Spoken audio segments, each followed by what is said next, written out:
नई पारी नई जिम्मेदारी। जी हां, यहां पर हरियाणा बीजेपी के अध्यक्ष को लेकर के जो नामों का एक सिलसिला था और नाम पर जो सस्पेंस बरकरार था वो आज समाप्त हो गया है और वो सिलसिला खत्म हो गया है। बीजेपी ने अपना नया प्रदेश अध्यक्ष चुन लिया है। तो हरियाणा बीजेपी के प्रदेश अध्यक्ष के तौर पर जो नाम सामने आया है वो है ओपी धनखड़ का। ये पर्दा आज उठ गया और पार्टी के शीर्ष नेतृत्व ने अपने अनुभवी और जुझारू नेता ओपी धनखड़ के हाथ हरियाणा संगठन की कमान सौंप दी है। हालांकि प्रदेश अध्यक्ष के तौर पर धनखड़ के नाम की घोषणा ने एक बार सबको चौंका दिया, क्योंकि धनखड़ कयासों के सिलसिले से भी कोसों दूर थे।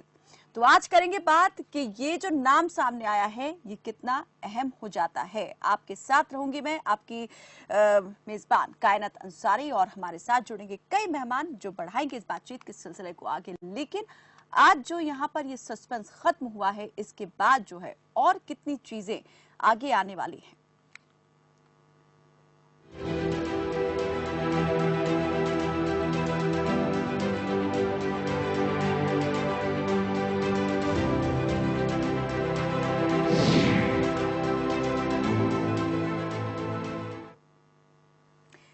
हरियाणा में बीजेपी के नए अध्यक्ष की नियुक्ति करीब 8 महीनों की देरी से हुई है। उम्मीद थी कि राज्य में विधानसभा चुनाव परिणाम के बाद एक नए अध्यक्ष की नियुक्ति हो जाएगी, लेकिन ऐसा नहीं हो सका।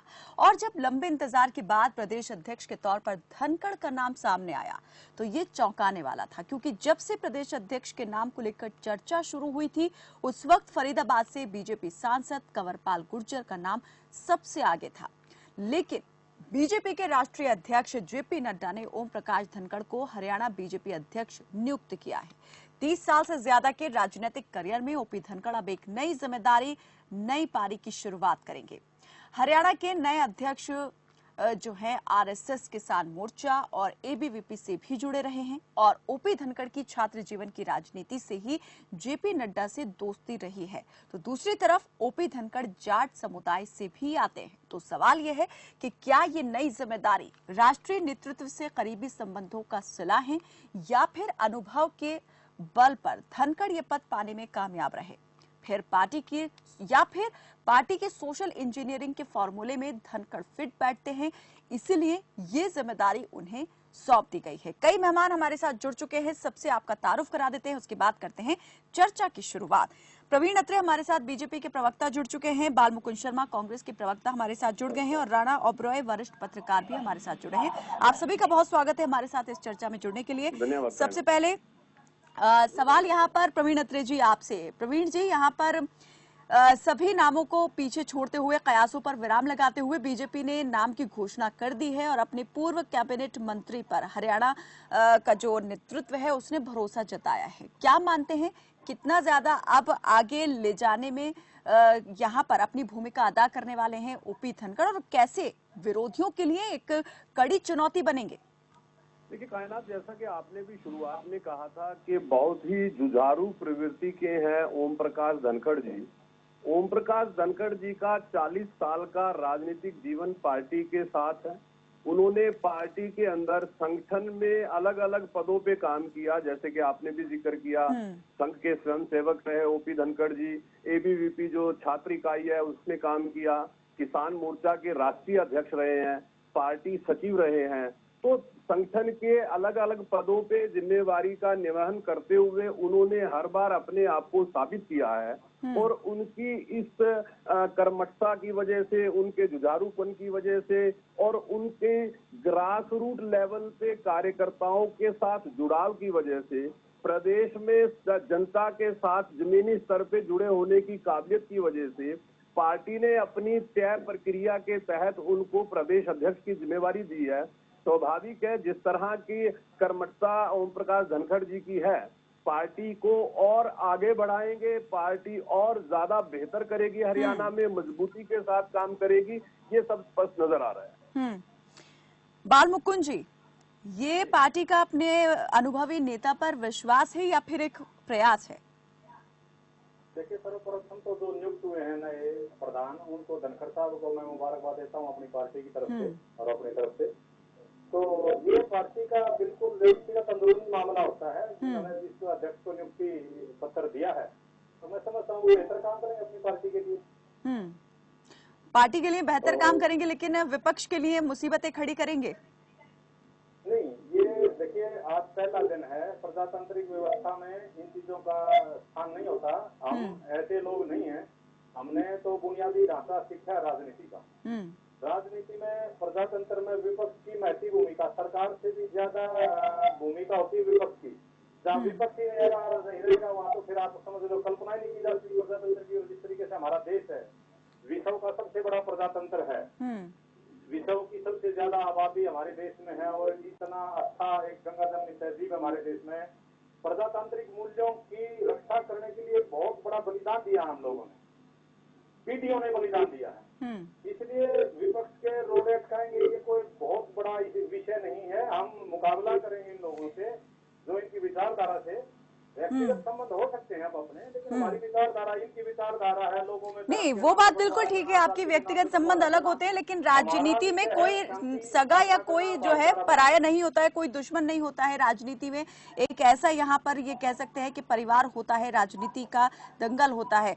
राणा ओबरॉय हमारे साथ में वरिष्ठ पत्रकार जुड़े हुए हैं। राणा जी, आप कैसे देख रहे हैं यहाँ पर कि ये जो नियुक्ति है, इसके क्या मायने राजनीतिक निकाले जाएं, और बीजेपी जो है इस नियुक्ति के बाद में आप कितना मान पा रहे हैं कि और ज्यादा आप मजबूत होकर उभरेगी?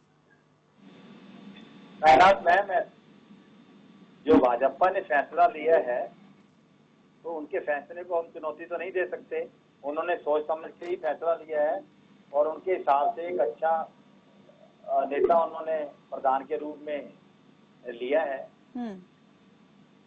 कायनात में गोहाना चुनाव जो है, उपचुनाव बिल्कुल सिर पर है, और एक ऐसे प्रधान की जरूरत थी जो एक समुदाय को बिल्कुल अपने साथ जोड़ सकता, पार्टी कार्यकर्ताओं को अपने साथ मिला के चल सकता। और उन कई समय से प्रयास चल रहे थे कि धनखड़, महिपाल टांडा और कैप्टन अभिमन्यु के नाम आगे आ रहे थे प्रदेश अध्यक्ष के लिए, और कई बार तो कृष्णपाल गुर्जर का नाम तो सबसे ज्यादा आगे था, सबसे मतलब ज्यादा सुनाई दे रहा था, क्योंकि अभिमन्यु का नाम जब आता था तो हमारे पास सूचना आती थी कि अभिमन्यु जो है मुख्यमंत्री मनोहर लाल की पसंद शायद कम है, इसलिए वो उनको गुर्जर को बनाना चाहते हैं। पर ना गुर्जर बना और ना अभिमन्यु बने। एक नया नाम जिनका नाम पहले चर्चा में था वो ओपी धनखड़ बन गए। कायनात, ओपी धनखड़ के बारे में हमारे जब मंत्री थे हरियाणा में, तो हम कई पीसी में इनके साथ मिलते थे। आचार व्यवहार से बहुत कुशल हैं और संगठन में काफी जिम्मेदारियां इन्होंने निभाई हैं। एबीवीपी से राजनीति शुरू की इन्होंने, किसान मोर्चा और आज प्रदेश अध्यक्ष तक पहुंचे हैं। इनकी संगठन में, कार्यकर्ताओं में एक अच्छी पकड़ है।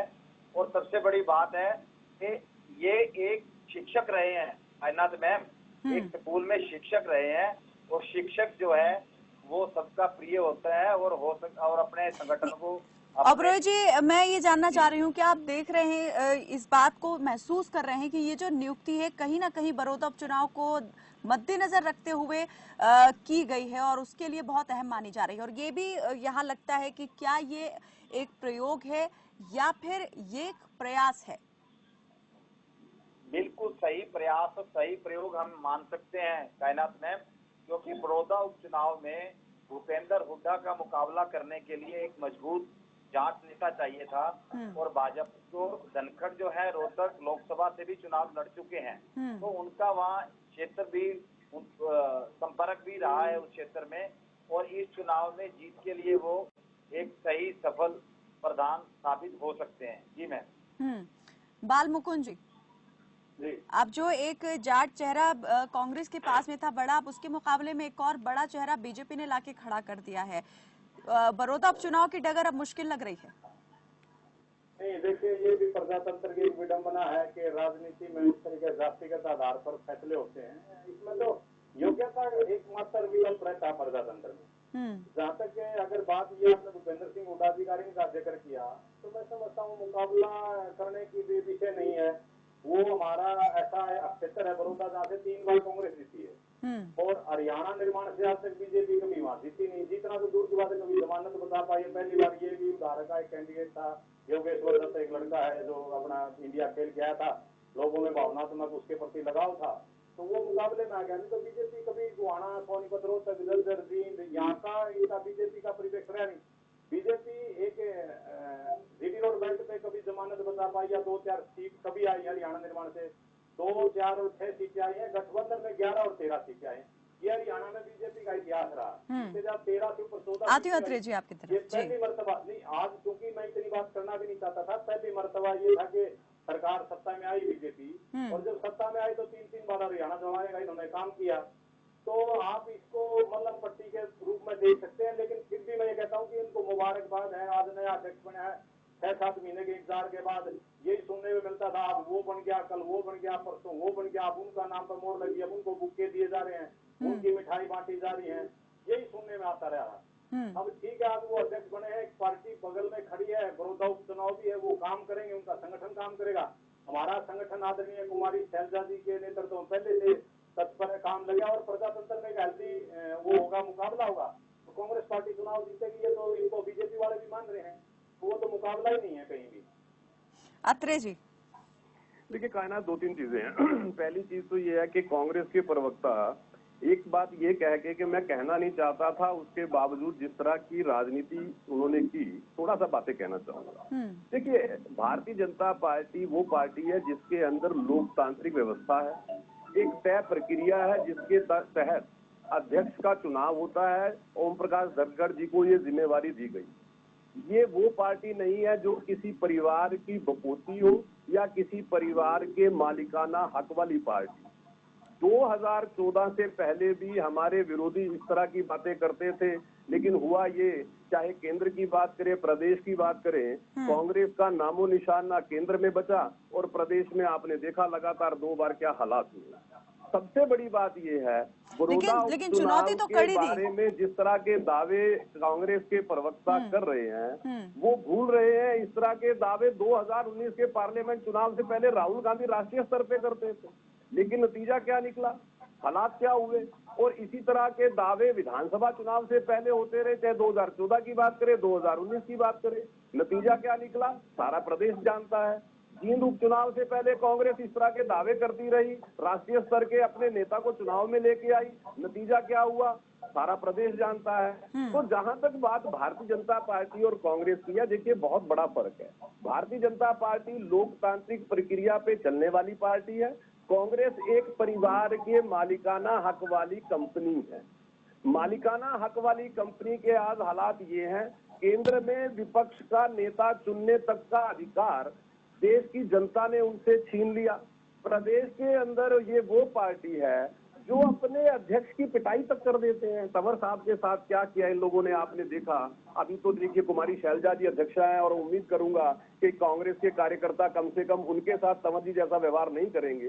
तो मैं इसलिए नहीं चाहता था कि कांग्रेस के प्रवक्ता की इस तरह की ओछी टिप्पणियों पे कोई प्रतिक्रिया व्यक्त करूं, क्योंकि आज बहुत अच्छा दिन है, धनखड़ साहब जी को प्रदेश अध्यक्ष की जिम्मेवारी दी गई है, और जिस तरह की संगठनात्मक क्षमता ओम प्रकाश धनखड़ जी की है, जैसा कि राणा ओबराय जी भी बता रहे थे, कितने मिलनसार व्यक्ति हैं, इस तरह से कार्यकर्ताओं से मिलते हैं, आम जनता से मिलते हैं, जमीनी स्तर पे जनता से मेल मिलाप है। स्वाभाविक है जब इस तरह का व्यक्ति प्रदेश के अंदर पार्टी की बागडोर संभालता है, तो पार्टी जो बेहतर काम कर रही होती है उससे और आगे बढ़ती है, उसकी क्षमता और ज्यादा बढ़ती है।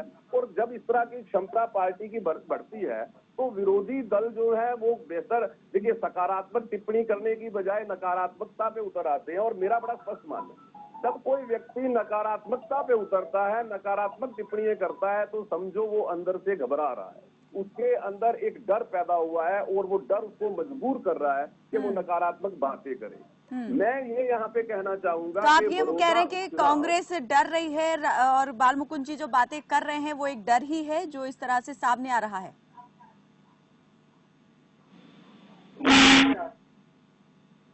हेलो जी जी, नहीं प्रवीण जी, मैं पूछना आपसे चाह रही हूँ, क्या आपका यही कहने का मतलब है कि ये डर है कांग्रेस का, और इस तरह की बातें अगर यहाँ पर कर रहे हैं बाल मुकुंद जी, तो ये वही डर बोल रहा है? बिल्कुल बिल्कुल, इस तरह की नकारात्मक बातें करने का विषय नहीं था। चलिए भारतीय प्रवीण जी, जनता पार्टी बाल को मुकुंद जी भी नया आप कुछ अध्यक्ष कहना मिला चाह रहे हैं? है।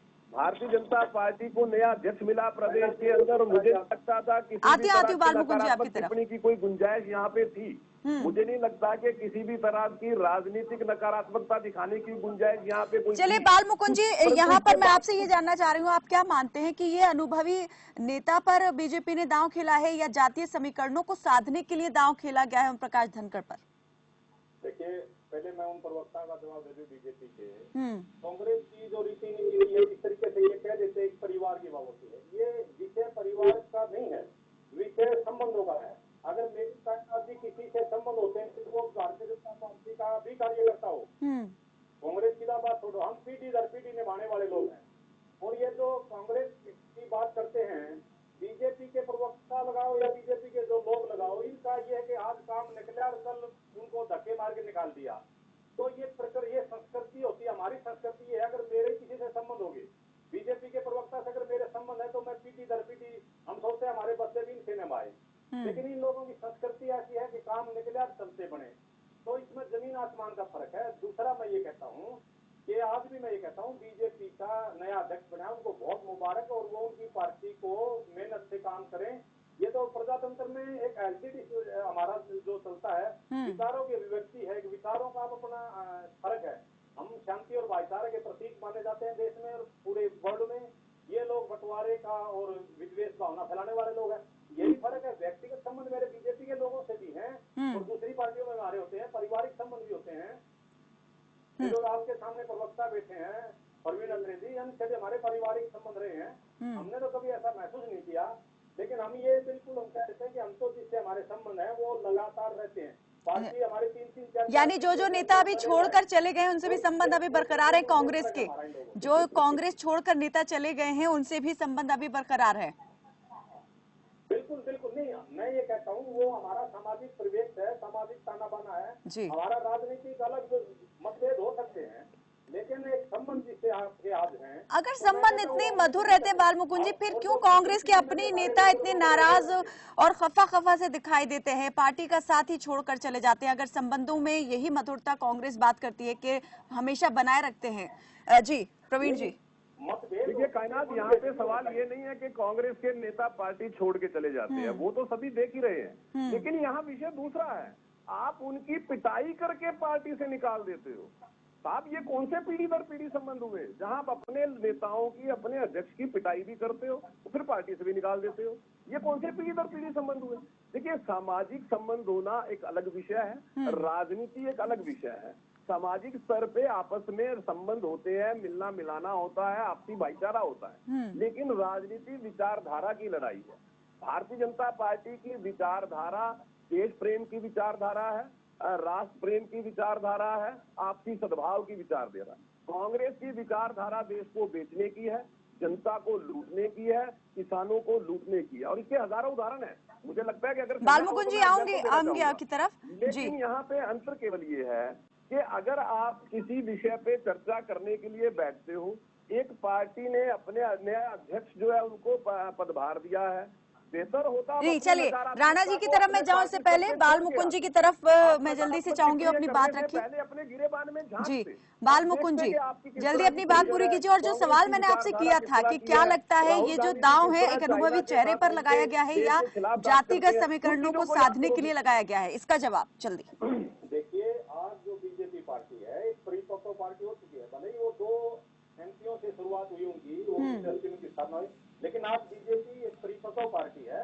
तो ये तो उम्मीद की जा सकती है कि वो अच्छा अध्यक्ष देंगे, ऐसा उम्मीद तो हम करते ही है ना। एक परिपक्व पार्टी है, बीजेपी सत्ता में है, केंद्र में भी स्टेट में भी। उन्होंने गैर मंथन करने के बाद अपना अध्यक्ष की नियुक्ति की होगी, वो कोई विषय बहस का नहीं है, वो बिल्कुल इनका आंतरिक मामला है। लेकिन मैं तो फिर भी ये कह देता हूँ, हमारे परवीन अंग्रेजी साथी हैं कि हमारी जो पार्टी पर आप लांछन लगाते हैं वो हमारी खूबी है। भूपेंद्र सिंह हुड्डा जी के पिताजी भी एमपी थे, रणवीर सिंह हुड्डा जी। नहीं, बेहतर है आपकी खूबी है, तभी देश की जनता आपको लगातार नकार रही है साहब, इसी खूबी की वजह से। चलिए नहीं, आप अपनी बात पूरी कीजिए। जी जी। मैं आज राजनीति में हूँ तो मैं अपने आप को इस तरीके से महसूस करता हूँ, और मेरे बच्चे भी राजनीति में आना चाहें तो उनका भविष्य कांग्रेस में सुरक्षित है। और ये लोग क्या देखें, अडवाणी जी जैसे लोग जिन्होंने पार्टी को अपना सब कुछ दिया, आगे उनके बच्चे राजनीति में आना चाहते थे, उनको उन्होंने धक्के मार के बाहर निकाल दिया। देखिए 8वीं पार्टी के हमारे बुजुर्ग हैं, आपके सचिन पायलट की स्थिति क्या है, ज्योतिरादित्य सिंधिया की स्थिति क्या है, देवराज अर्थ के साथ आपने क्या किया था। चलिए चलिए विषय पर जिस मुद्दे पर बात कर रहे हैं आज उसी पर रहते हैं। वरिष्ठ पत्रकार राणा ओबरॉय भी साथ हैं। राणा जी, मालिकाना हक है, नाम कई और भी थे, अनुभव चेहरे कई और दूसरे भी थे, ओपी धनखड़ के नाम पर ही आखिर मोहर लगी, तो क्यों? इसके पीछे के कारणों में आप क्या सबसे महत्वपूर्ण मानते हैं कारण रहा? प्रदेश अध्यक्ष का बहुत लंबे समय से बदलने का चर्चा चल रही थी और इससे संगठन का मनोबल कुछ गिरा हुआ था, क्योंकि रोज नए नए अध्यक्ष के नाम की कल्पना की जा रही थी, घोषणा होने की संभावना की जा रही थी। और एक हेलो जी कायनात, एक बात और ये है खास बात कि जो निवर्तमान प्रदेश अध्यक्ष रहे हैं सुभाष बराला जी, जब किसी को लगता है कि मेरा टर्म पूरा होने वाला है तो वो संगठन के कामों में शायद कम रुचि लेने लगता है। तो यही कारण है कि संगठन, भाजपा का संगठन जो है वो उदासीन होता हुआ दिखाई देने लग गया था। और गोहाना उपचुनाव में चर्चा होने लगी थी कि प्रदेश अध्यक्ष कमजोर है और संगठन जो है पूरी तरह कार्य नहीं कर रहा, और इसलिए हो सकता है कि कांग्रेस वहां एक बार फिर जीत जाए। और यानी आप मान रहे हैं कि ये कांग्रेस को जो जीत मिली वो संगठन में कमजोरी थी, उस वक्त में अच्छी तरीके से काम नहीं कर पाया, इसी वजह से कांग्रेस को इतनी सीटें मिल गई। नहीं तो अगर संगठन मजबूत होता बीजेपी का तो इतनी नहीं मिल पाती सीटें। कायनात संगठन के कार्यकर्ताओं को सरकार में मान सम्मान नहीं मिला, अफसरशाही सरकार संगठन के कार्यकर्ताओं पर और विधायकों पर भारी पड़ रही है। पिछली कुछ दिनों पहले हरियाणा विधानसभा के अध्यक्ष ज्ञानचंद गुप्ता ने भी ये मुद्दा उठाया था कि यदि कोई अधिकारी एमएलए के कहना नहीं मानता, उनके फोन नहीं उठाता, तो उसके खिलाफ सख्त कार्रवाई की जानी चाहिए। और ये तो विधायकों का हाल है। तो अगर हम बात करें कार्यकर्ताओं की, तो उनको तो सरकारी अधिकारी कोई तवज्जो नहीं दे रहे थे। क्या लगता है कि अब जो नए प्रदेश अध्यक्ष बने हैं कितनी मजबूती जो है वो दे पाएंगे संगठन को, कितना आगे ले जाने में वो उनकी भूमिका अदा करेंगे? जी मैम। राणा जी, अब जो नए प्रदेश अध्यक्ष बने हैं ओपी धनखड़, क्या लगता है इनके आने के बाद कितनी मजबूती मिल पाएगी संगठन को? जो पहले यहाँ पर लग रहा था कि कमजोर हो रही है बीजेपी संगठनात्मक तौर पे, अब वो कितनी ज्यादा मजबूत होगी? संगठन ओम प्रकाश धनखड़ के बनने से संगठन अवश्य मजबूत होगा, क्योंकि उनको संगठन का पहले से ही तजुर्बा है। वो राष्ट्रीय सचिव रहे हैं, किसान कांग्रेस के राष्ट्रीय अध्यक्ष रहे हैं, मंत्री रहे हैं, उनको सरकार के कार्यकाज का भी पता है कि कैसे कार्य लेना था और संगठन भी कैसे चलाना है, उनको दोनों का अनुभव। यानी मानते हैं कांग्रेस के लिए मुश्किलें बढ़ने वाली हैं आने वाले वक्त में? बिल्कुल। चलिए बालमुकुंद जी, जल्दी से अंतिम प्रतिक्रिया। इनके बनने से कायनात भाजपा पार्टी मजबूत होगी और गोहाना उपचुनाव में बेहतर परिणाम दे सकती है। चलिए बालमुकुंद जी, जल्दी से। कायनात जी, कांग्रेस तो वो पार्टी है जिसने सबसे ज्यादा समय तक, लंबे समय तक इस देश में शासन किया है, इस प्रदेश में शासन किया। जो हमने शासन किया उसका तो 10% भी ये लोग ना शासन में रहे, ना इन वो पार्टी का। बालमुकुंद जी, शायद वही खुशफहमी है कि अपने संगठन को मजबूत करने पर ध्यान देना ही बंद कर दिया है कांग्रेस ने। जल्दी प्रवीण अत्रे जी, अंतिम प्रतिक्रिया जल्दी से। इस देश का यही दुर्भाग्य है कि कांग्रेस जैसी पार्टी ने लंबे समय तक इस देश पे राज किया, ये सबसे बड़ा दुर्भाग्य है। लेकिन एक बात कहूंगा, राणा ओबराय जी जैसे अभी यहाँ विश्लेषण कर रहे थे, थोड़ा सा उसमें मैं उसको थोड़ा सा उस पर टिप्पणी करना चाहूंगा। देखिए 2014 में भारतीय जनता पार्टी को 33% वोट मिला था विधानसभा चुनाव में। 2019 में वोट प्रतिशत बन जाता है 36%, मतलब 3% बढ़ के वोट आता है। तो इसलिए हम ये नहीं कह सकते, सुभाष बराला जी ने बतौर अध्यक्ष बहुत बेहतर काम किया, इसी वजह से पार्टी का 3%। लेकिन इस विधानसभा में जो पार्टी अपना लक्ष्य लेकर चली थी 75 पार का, उसे टच नहीं कर पाई पार्टी और गठबंधन में सरकार जरूर बनानी पड़ी। कहीं ना कहीं पार्टी महसूस कर रही थी संगठन जो है वो उतना मजबूत नहीं रहा है, कमजोर हो रहा है, और शायद यही वजह रही कि महसूस हुई कि नए प्रदेश अध्यक्ष की खोज की जाए। चलिए बहुत बहुत शुक्रिया आप सभी मेहमानों का। 40 होते हैं, कम होते हैं, इसमें इससे इनकार नहीं किया जा सकता। चलिए, बहुत बहुत शुक्रिया आप सभी मेहमानों का हमारे साथ इस चर्चा में जुड़ने के लिए। बिल्कुल यहाँ पर हर व्यक्ति, हर नेता जो भी पार्टी के लिए काम करता है वो अपनी भूमिका जो है वो जरूर निभाता है। उसके किरदार को लेकर के किसी तरह का जो है वो नहीं कह सकते कि उसने कमी कहीं छोड़ी है, लेकिन फिर भी हालात जैसे जैसे बदलते जाते हैं तब तब जरूरतें जो हैं वो भी यहाँ पर बदलनी शुरू हो जाती हैं। तो हरियाणा में धनखड़ की नियुक्ति को जातिगत समीकरणों को साधने के रूप में देखा जा रहा है, जहां राजनीति जाट और गैर जाट के इर्द गिर्द घूमती है। प्रदेश के मौजूदा मुख्यमंत्री मनोहर लाल गैर जाट समुदाय से आते हैं। ऐसे में बीजेपी ने जातीय समीकरण साधने के लिए प्रदेश अध्यक्ष एक जाट समुदाय से आने वाले ओपी धनखड़ को बनाया है। पार्टी का ये फॉर्मूला बीजेपी के जीत के एजेंडे को कितना पूरा करता है, ये देखने वाली बात रहेगी। फिलहाल के लिए मेरे साथ बस इतना ही। आप देखते रहिए खबर फास्ट। नमस्कार।